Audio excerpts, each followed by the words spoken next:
Hello friends, welcome to Saushika சமையல். இன்றைக்கி நம்ம பொட்டுக்கடலையை வச்சு ஒரு லட்டு செய்ய போகிறோம். இது வந்துட்டு ரொம்ப ஹெல்த்தியானது, ப்ளஸ் வந்துட்டு ஹீமோக்ளோபினை இன்க்ரீஸ் பண்ணுறதுக்கு ரொம்ப ஹெல்ப் பண்ணும். இப்போ வாங்க அதை எப்படி செய்யலான்றதை பார்த்துடலாம். உடச்ச கடலை 300 கிராம், 50 கிராம் வெள்ளை எள்ளு, 6 ஏலக்காய், இதை நல்லா கை பொறுக்கிற சூடுக்கு வறுத்து எடுத்துக்கோங்க. ஆற வச்சு மிக்ஸி ஜாரில் சேர்த்து 1 கப்பு உடச்ச கடலைக்கு 1/4 கப்பு வெல்லம் வந்துட்டு நான் எடுத்திருக்கேன். இந்த இனிப்பு வந்துட்டு போதும் குழந்தைங்களுக்கு கொடுக்கறதுனால. இப்போ இதை நல்லா மிக்ஸி ஜாரில் சேர்த்து அரைச்சி எடுத்துக்கலாம்.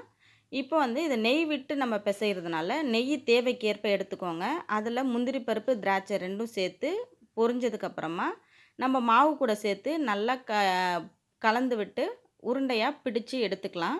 அவ்வளோதான், நம்மளோட லட்டு வந்துட்டு ரெடி.